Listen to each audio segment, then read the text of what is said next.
Hey guys, and welcome to my review of the 14-inch MacBook Pro base model, the new one that we just got like a week ago. And with that, I have been using it for the past week. I literally just put this thing straight to work. I've been editing client videos, my own videos, doing my own work, like 20-ish videos over the past week just on this machine. And I think I'm ready to tell you what I think about it. But before we get into that, make sure you guys subscribe to the channel. I'll be doing my minimalism desk setup with this laptop as well, coming later this week. So make sure you subscribe so you don't miss out on that. But basically what I want to talk about with this laptop is I've been like a big fan of tech for a long time and buying all the new and latest greatest sort of stuff. I've been doing it for a while. And I find that with technology, there is always some level of buyer's remorse afterwards. Mainly because generally you're spending quite a lot of money and there's always like, maybe there's a missing feature here or there that just after a week, you kind of like, ah, man, you know what? I wish it had this because I spent so much money on it. But I'll be honest with you, I haven't had that with this laptop. Dare I say, it is almost perfect. So with this review, I kind of want to break down into 4 sections. I'm going to cover the design of the laptop, how it looks and everything like that. I'm going to cover the performance just briefly because I have covered that separately.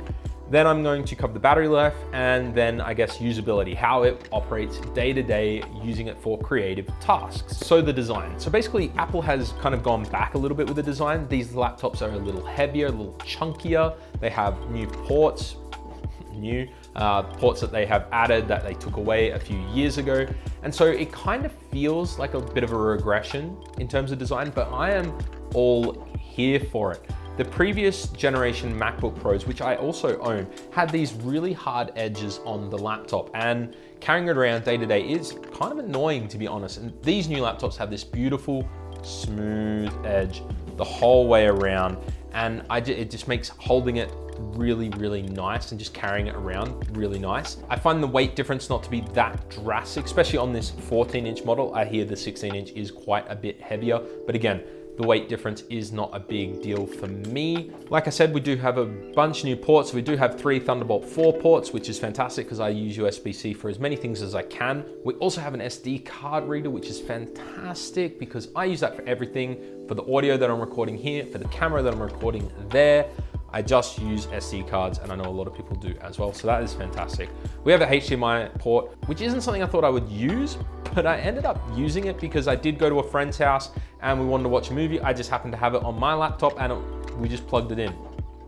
That's not something I would have thought of before because no one has that dongle, right? So yeah, that's cool. We also have MagSafe, which I absolutely love. I think everyone does. It's just a fantastic way to charge a laptop. And the fact that you can still charge it with USB-C is awesome as well. 10 out of 10 on the design for this one. Good on Apple for not making it thinner, by making it a bit thicker and, you know, doing all they needed to get this to the Pro level.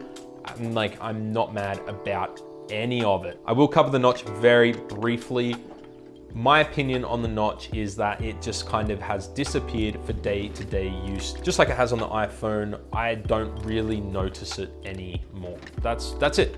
And in the editing software that I use, DaVinci Resolve, like the menu bar kind of jumps across that notch. But yeah, I just don't notice it anymore. You know, it is what it is. The display is gorgeous and I kind of have just worked past it. The keyboard is fantastic. The trackpad is fantastic. It is all just, I have nothing bad to say about the design. Call me a sheep, but yeah, I really, really like it. I have nothing more to say on it other than they nailed it. Now, performance. It is ridiculous, quite honestly. Like with all the videos I've been editing over the past week, this machine has just blazed through and I have been jumping between DaVinci Resolve and Final Cut Pro to see if there is a drastic difference. And personally, I haven't really found anything. They both seem to run as good as each other, which is really awesome to see. Rendering is super fast, generally rendering faster than the video itself in terms of like if it's a 5-minute video, it's generally rendering before 5 minutes is up, which is fantastic.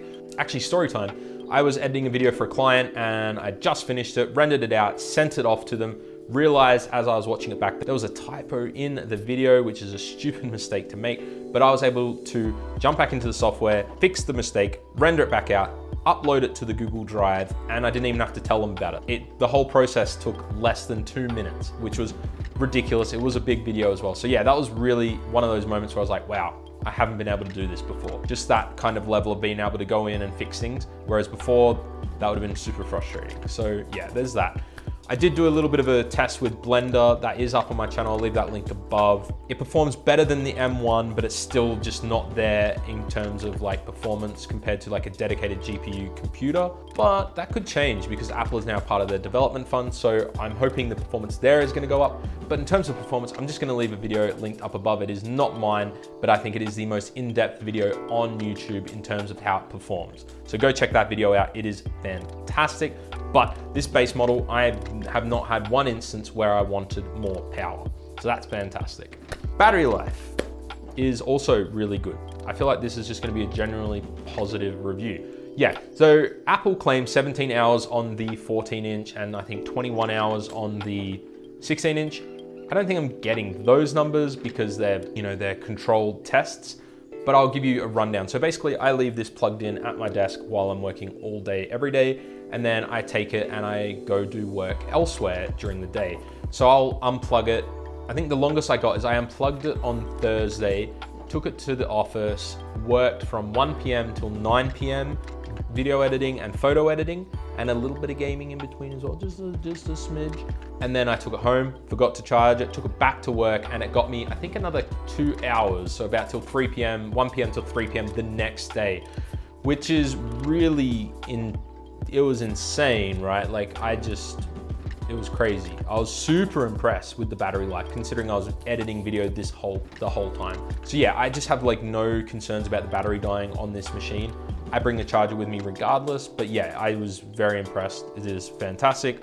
Happy to take it to the office for a day and leave the charger at home. So yeah, battery life, very, very good. And all that we just spoke about comes into the usability of this machine. The battery is great, speakers are fantastic, screen is great. Like, this machine is just genuinely a pleasure to use and create on. The fact that I now no longer need a dongle. I have my little $50 Apple dongle right here and I do not need it anymore. Probably won't be able to sell it either. The usability of this machine is just, yeah, is really good. Like, I just can record, slap the SD card in, it's good. I have 512 gigs of storage, which is enough for me to edit one project at least on the internal, and then I offload it generally to this little T5 that's chilling over here, which is generally I just bring with me anyway. Yeah, this machine is just fantastic. Honestly, if you're in the market for a new laptop and you are a content creator, a videographer, a photographer, a graphic designer, something like that, I would have trouble recommending anything other than this machine. And if you are there wondering if you need the base model, if you want to upgrade anything, I do a lot of video editing, a lot of Photoshop, and a lot of photo editing, and some 3D applications, and I'm not disappointed or feel wanting with this base model. So you can take that as it is, and you let me know. But I think that's where I'm going to end this video, guys. If you enjoyed this, make sure you hit the subscribe button down below and hit the thumbs up button, because that really helps. Leave a comment down below. Do you want to pick one of these machines up? Have you already picked up one of these machines? Yeah, love to find out. Anyway, catch you guys later.